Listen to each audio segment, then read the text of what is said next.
오늘 우리가 함께 읽은 열왕기상 12장은 이스라엘 역사 속에서도 아주 중요한 위치에 있습니다. 통일왕국으로 존재했던 이스라엘이 오늘 본문의 사건을 통해서 두 나라로 분열이 되고 나뉘는 그 분기점에 있기 때문입니다.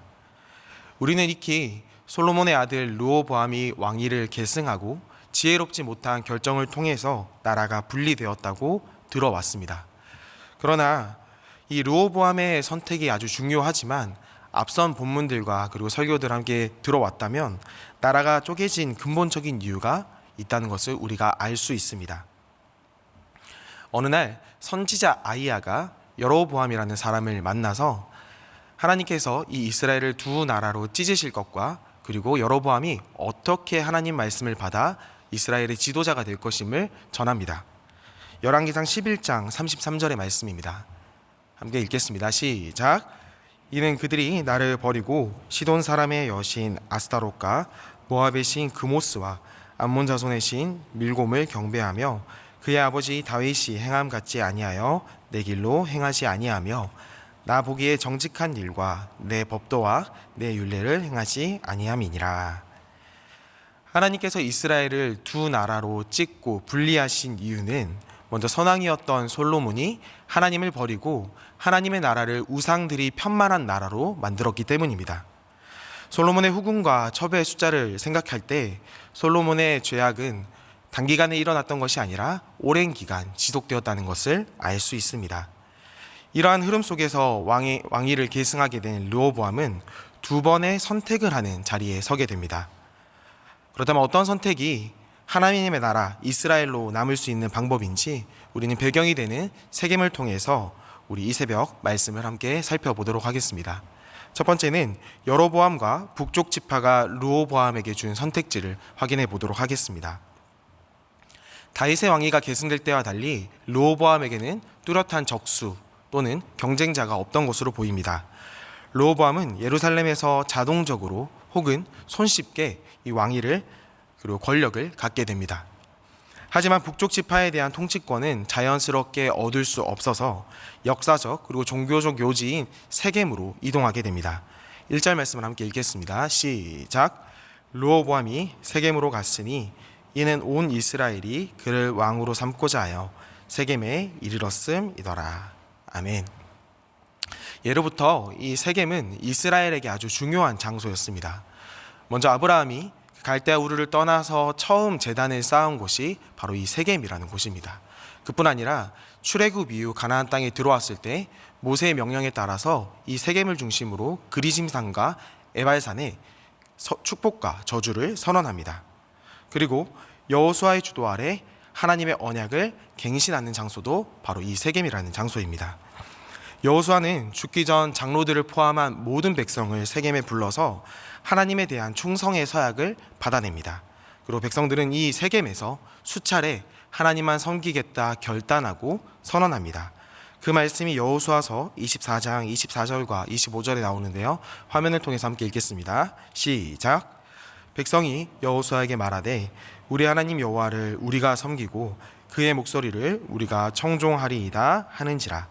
그날에 여호수아가 세겜에서 백성과 더불어 언약을 맺고 율례와 법도를 제정하였더라. 아멘. 이 세겜은 우상을 버리고 하나님만 섬기겠다, 하나님만 온전히 섬기고 따르겠다 결단한 신앙의 장소입니다.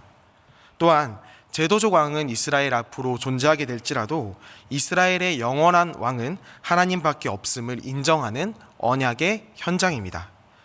그러나 안타깝게도 르호보암은 이 세겜을 통해 하나님 나라의 그 의미를 떠올리지 않고 정치적 목적만을 위해 사용합니다. 그리고 이곳에서 회담을 갖는 북부 지파와 여로보암도 그 의미를 생각하지 않고 그동안 받아왔던 불이익에만 집중하게 됩니다. 그렇다면 이제 그 불이익에 대해서 그동안 북쪽 지파와 북쪽 백성들이 누리지 못한 그 이익, 불이익에 대해서 우리가 함께 살펴보도록 하겠습니다. 2절과 3절의 말씀입니다. 함께 읽겠습니다. 시작. 느밧의 아들 여로보암이 전에 솔로몬의 왕의 얼굴을 피하여 애굽으로 도망하여 있었더니 이제 그 소문을 듣고 여전히 애굽에 있는 중에 무리가 사람을 보내 그를 불렀더라. 여로보암과 이스라엘의 온 회중이 와서 르호보암에게 말하여 이르되. 아멘. 앞선 선왕이었던 솔로몬으로부터 애굽에 피신했던 여로보암이라는 이 사람은 이제 북부 지파의 부름에 다시 귀국하게 됩니다. 그리고 이 여로보암은 회중들의 대표가 되어서 르호보암에게 공동체의 요구를 전달합니다. 열왕기상 12장 4절 말씀을 제가 읽겠습니다. 왕의 아버지가 우리의 멍에를 무겁게 하였으나 왕은 이제 왕의 아버지가 우리에게 시킨 고역과 매우 무거운 멍에를 가볍게 하소서. 그리하시면 우리가 왕을 섬기겠나이다.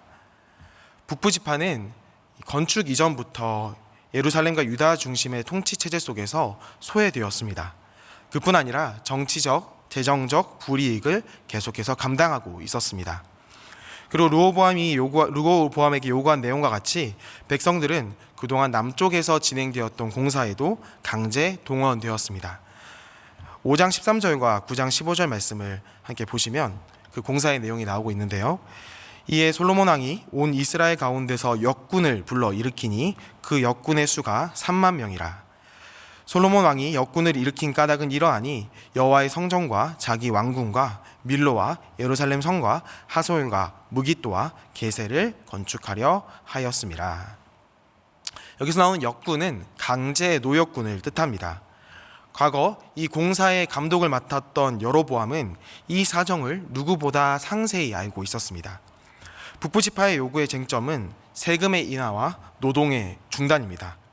이 문제만 해결된다면 그동안 억울하게 받아왔던 그 불이익은 이해하겠다는 것입니다. 구약학자 브루그만은 이렇게 이야기했습니다.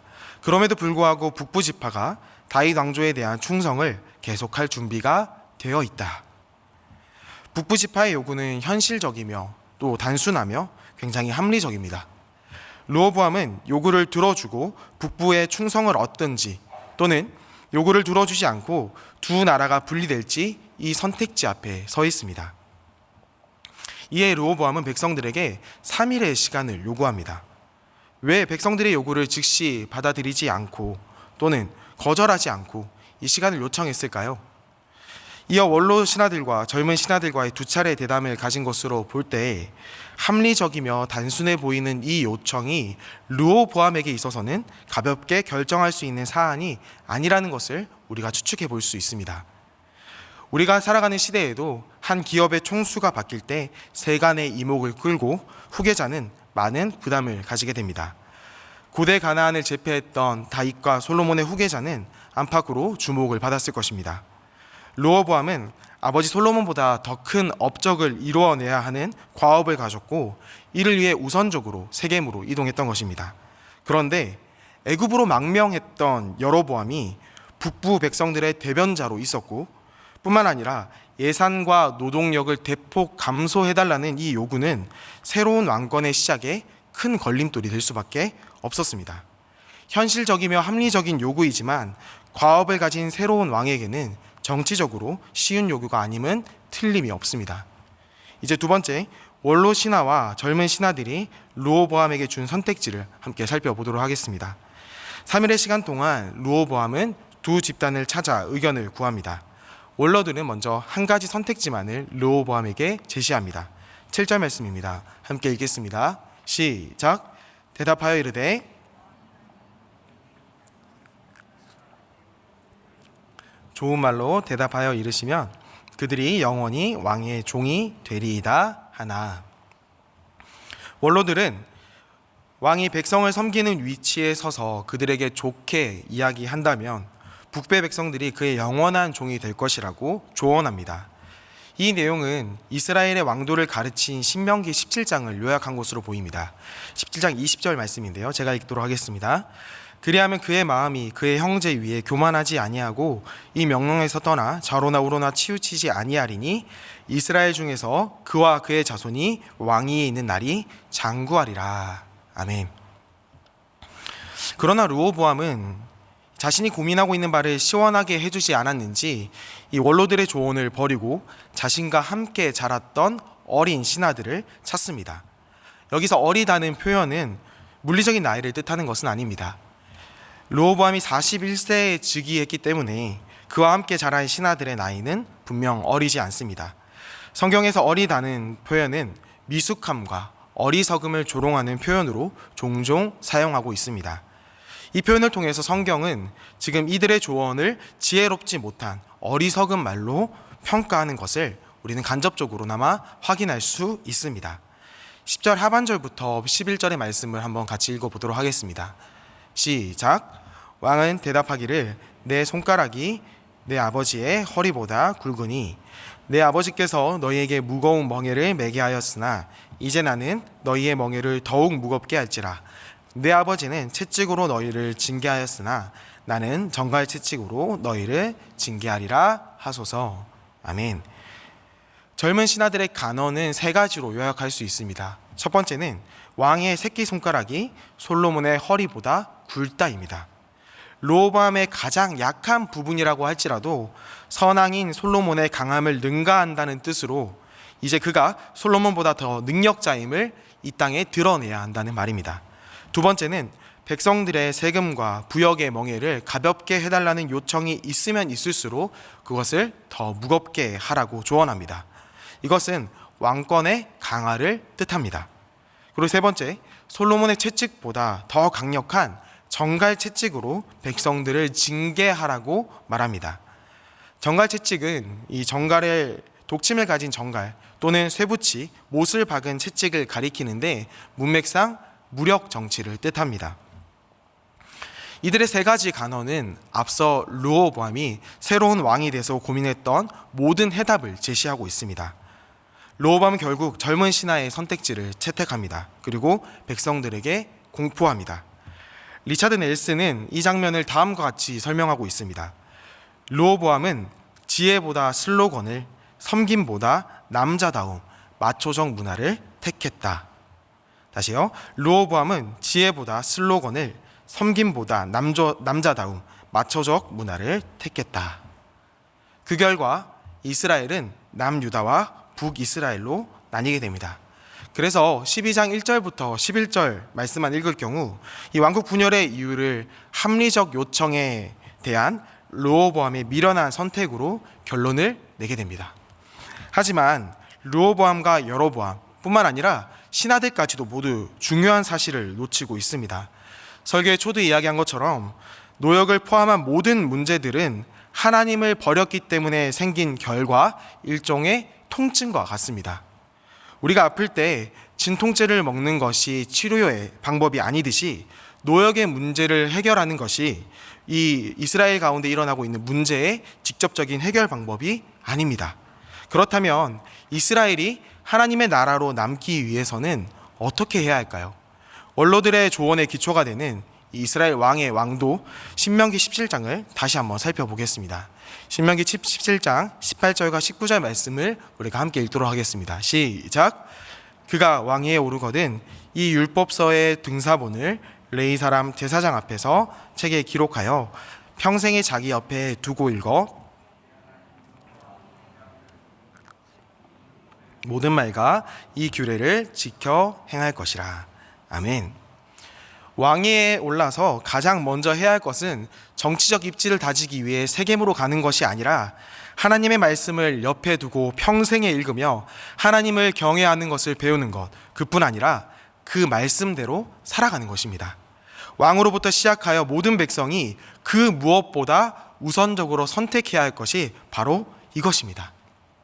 그러나 남유다와 북이스라엘, 심지어 원로들까지도 자신들이 하나님 나라 백성임을 생각하고 있지 않습니다. 하나님과 언약을 세운 이 세겜에서 이들은 철저히 이방 나라의 방식인 현실과 합리, 그리고 권력이라는 두 주제를 가지고 다투고 있을 뿐입니다. 이들은 단지 이 두 가지 선택지에만 집중했습니다. 그러나 이 두 선택지 모두 이스라엘이 하나님 나라로 남는 방법이 아니었습니다. 나라가 분리된 뒤 이 북부 백성들이 어떻게 살아갔는지 우리가 한번 확인해 보면 좋을 것 같습니다. 열왕기상 12장 28절의 말씀입니다. 같이 읽겠습니다. 시작. 이에 계획하고 두 금송아지를 만들고 무리에게 말하기를 너희가 다시는 예루살렘에 올라갈 것이 없도다. 이스라엘아, 이는 너희를 애굽 땅에서 인도하여 올린 너희의 신들이라 하고. 아멘.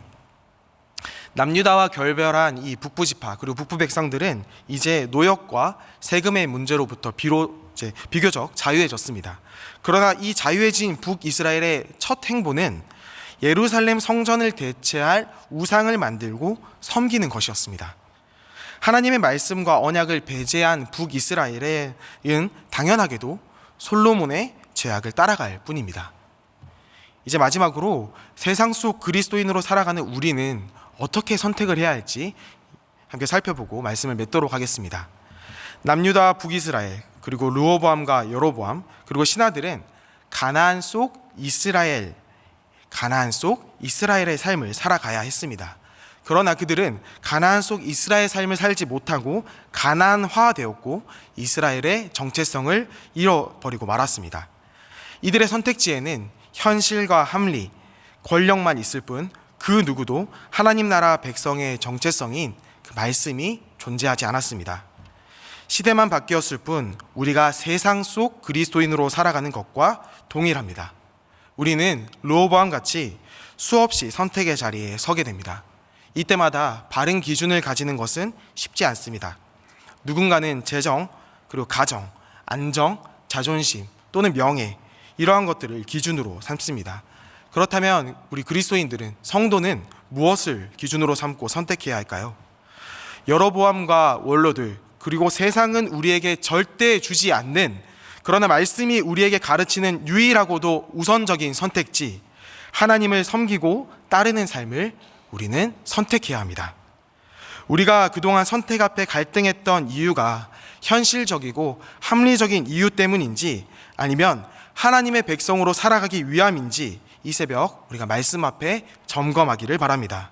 그리고 매일 이 새벽의 자리가 세겜과 같이 하나님과의 관계를 확인하는 자리가 되기를 축복합니다.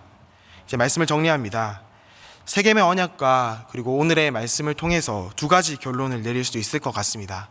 먼저 첫 번째는 합리적이고 지혜로운 선택이라고 할지라도 하나님을 우선시하지 않는 선택은, 그리고 인생은 솔로몬과 여로보암의 반차를 따르게 될 것이라는 것입니다. 그리고 두 번째, 그럼에도 불구하고 하나님을 우선시하는 인생은 때때로 잘못된 선택을 하게 될지라도 하나님이 그 길을 보존하신다는 것입니다.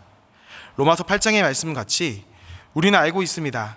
하나님을 사랑하는 자, 곧 그의 뜻대로 부르심을 입은 자들에게는 모든 것이 합력하여 선을 이룬다는 이 놀라운 사실을 믿고 당장에 조금 손해를 보는 것 같지만 흔들리지 않고 하나님을 신뢰하며 살아가는 우리 사랑하는 사밀의 모든 가족들 되기를 축복합니다. 수많은 선택지 앞에서 하나님을 선택하는 세상 속 그리스도인이 되시길 예수님의 이름으로 축복합니다. 들은 말씀과 여러분이 가지고 온 그 개인의 기도의 제목을 두고 기도하신 다음 우리 일상의 자리로 나아가겠습니다. 함께 기도하겠습니다.